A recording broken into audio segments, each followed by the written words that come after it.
Newcastle United made higher offer than Liverpool for Giovanni Leoni, PSG furious with Juventus over Randal Kolo Muani, Euro transfer news. Alexander Isak, new Liverpool striker smiling again as he utilizes time with Sweden to prepare for much-anticipated Reds debut. Something really special is happening at Liverpool, a significant change has taken place. Newcastle United winger Anthony Elanga opens up on Alexander Isak's decision to move to Liverpool for £125 million on transfer deadline day. Now let's hear the details. Welcome to LFC Transfer Hub. Here is a roundup of the biggest transfer stories on the continent, including a claim from Parma CEO Federico Cherubini that the Italian club rejected a higher offer from Newcastle United for Giovanni Leoni, before the teenager moved to Liverpool. Elsewhere, Paris Saint-Germain are said to be furious with Juventus over the Serie A side's conduct in negotiations over Randal Kolo Muani. Newcastle made higher bid than Liverpool for Leoni. Parma CEO Federico Cherubini admitted that Newcastle United made a higher offer than Liverpool for Giovanni Leoni. The teenager ultimately signed for the Merseyside club in a £26 million deal, despite Newcastle's approach. Speaking to Gazzetta di Parma, Cherubini said, "We rejected a higher offer from Newcastle for Leoni. But plans have changed with Liverpool. I've always said the club wanted to keep Giovanni, and he's always said he'd be happy to stay. We even turned down an offer from Newcastle, which was more advantageous than the one Liverpool eventually made. When the Reds came forward, our plans changed, both because the offer was very attractive and because Giovanni made it clear he was very happy to take advantage of this opportunity." PSG furious with Juventus over Kolo Muani. A L'Equipe report, via Italian publication Calciomercato, claims that Paris Saint-Germain are furious with Juventus director Damien Comolli upon the collapse of a deal to sign Randal Kolo Muani. The publication alleges that PSG had agreed terms with Juventus for a deal worth £25 million, with a further £8.5 million in bonuses predicated on whether the Italian side qualified for the UEFA Champions League. Kolo Muani, meanwhile, was said to be keen on joining Juventus, before the deal collapsed upon Comolli altering the agreement at the last moment. The 26-year-old France international went on to join Tottenham on deadline day in a straight loan with no obligation or option to buy. Donnarumma becomes Italy's highest-paid footballer. According to Italy's Gazzetta dello Sport, Gianluigi Donnarumma became Manchester City's second highest-paid player, and the best-paid Italian footballer, upon securing a move from PSG. The publication claims the Italy shot-stopper increased his base salary from €8 million (£6.94 million) a year to €12 million (£10.4 million). The report reads, "Gigio has secured a contract worthy of his merits. The English club has awarded him a salary of €12 million net per season for the next 5 years. This is a significant achievement, considering he earned €8 million in Paris, plus substantial bonuses. Especially since negotiations with the French management had recently yielded only lowball offers. He is right behind the unrivaled Holland, €20 million. He replaced De Bruyne, who moved to Napoli, who earned €13 million per season in Manchester. Therefore, Donnarumma is the highest-paid Italian footballer."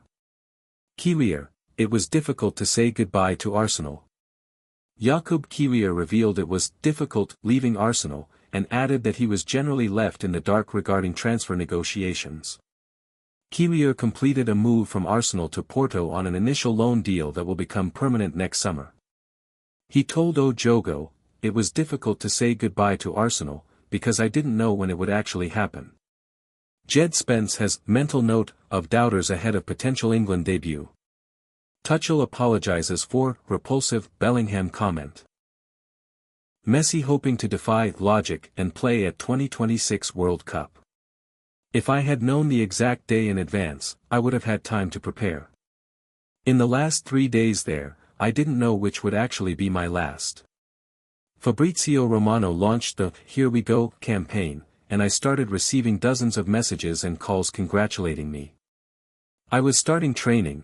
The players looked at it on their phones and asked me why I was training when the deal, was already closed.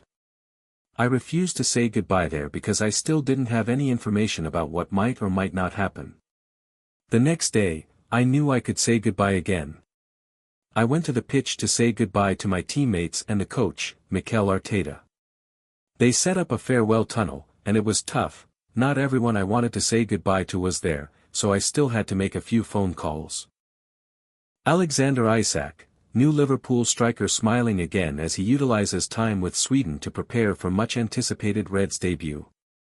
Gary Cotterill reflects on Alexander Isak's protracted deadline day move to Liverpool and the aftermath of the saga as the Reds' new striker joined up with Sweden ahead of their World Cup qualifiers with Slovenia and Kosovo.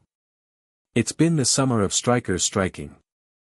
No picket lines, of course, but plenty of not available to be picked. Jon Wissa forced his will at Brentford, Victor Gyökeres played hard ball at Sporting, but the shop steward of disruption was without doubt Alexander Isak. To force his move from Newcastle to Liverpool, he withdrew his labour for 14 weeks.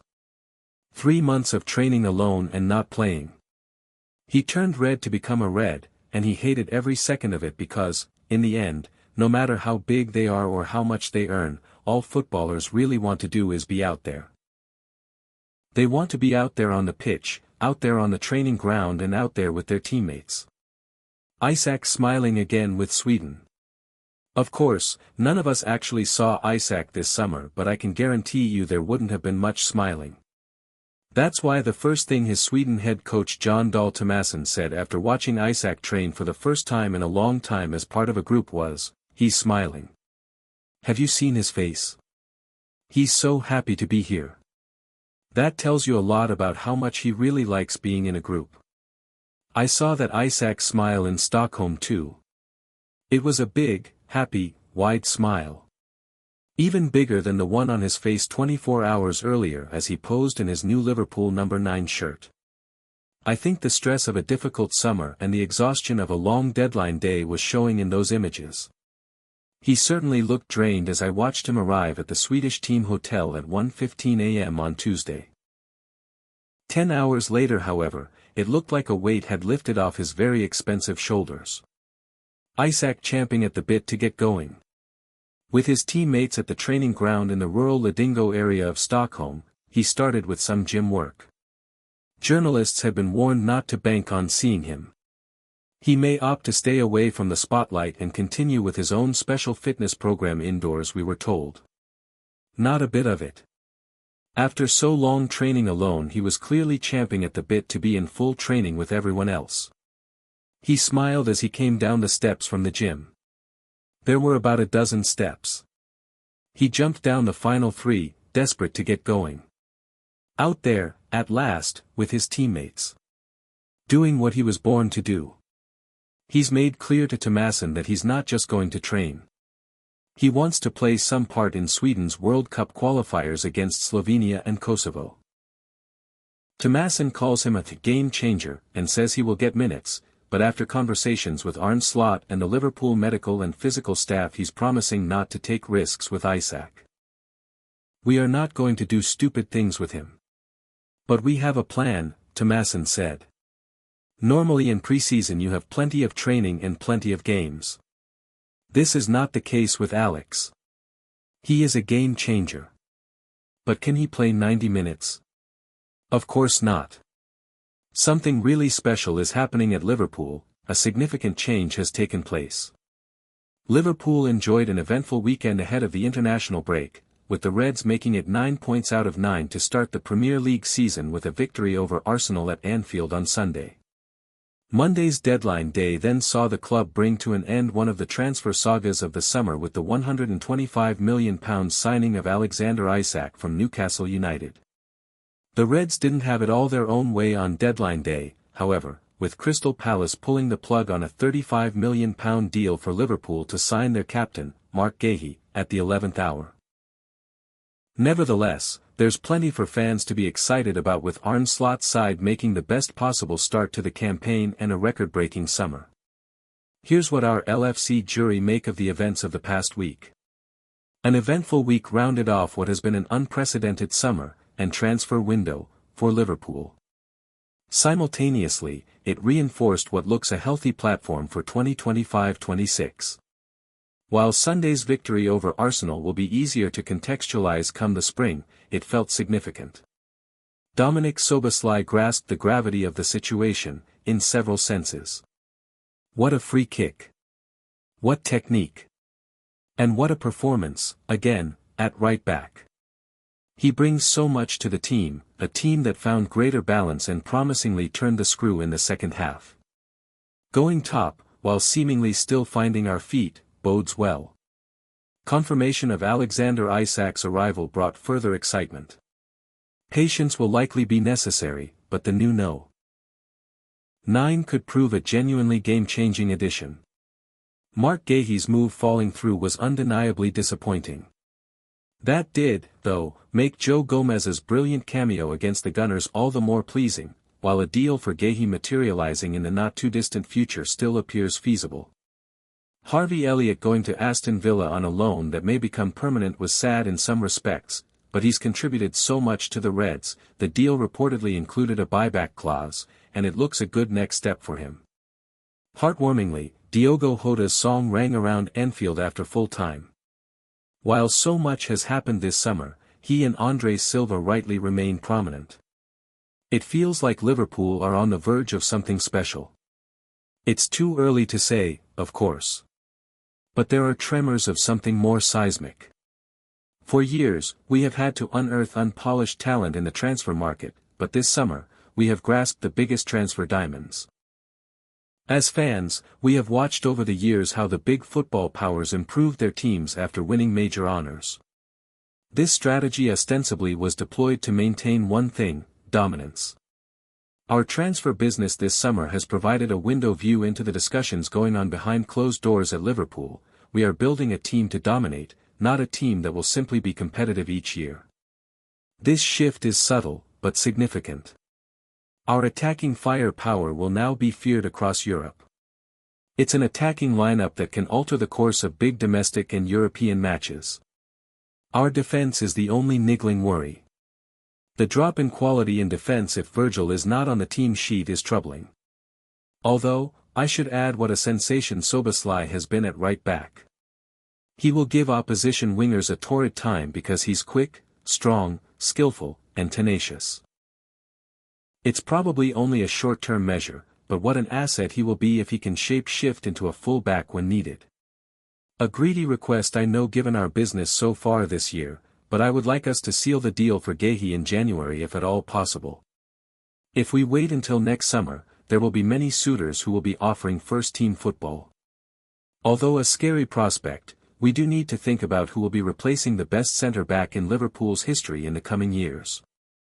Newcastle Star opens up on Alexander Isak decision to make £125 million Liverpool transfer, we all think.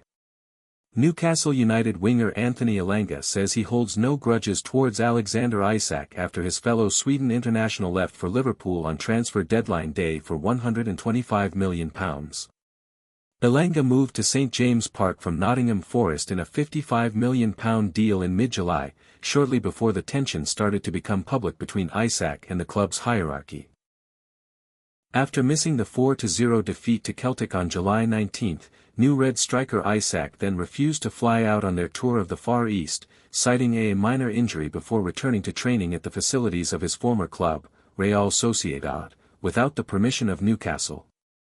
An explosive statement that cited broken promises and lost trust was released just minutes after Isak was included in the PFA's Team of the Year for the 24-25 campaign last month, and the centre-forward eventually sealed his dream move to Anfield on Monday evening for a British record fee. Elanga was philosophical about his international teammates' move as John Dahl Tomassen's side get set to meet Slovenia in a World Cup qualifier on Friday, saying he does not want to be critical of Isak's efforts to leave Newcastle.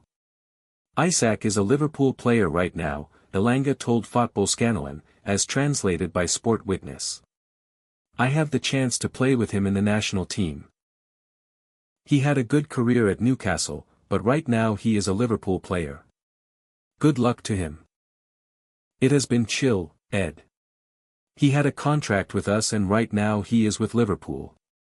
We all think he is a very good player. We lost a good player, but we also signed good players. Hopefully we can look forward and focus on this season. It's his choice. He chose Liverpool. Good luck to him. He is a friend to me and a fantastic footballer. I can play with him in the national team, and that is good as well. Isak could make his Liverpool debut at Burnley on September 14 ahead of visits the following week from Atletico Madrid in the Champions League and Everton.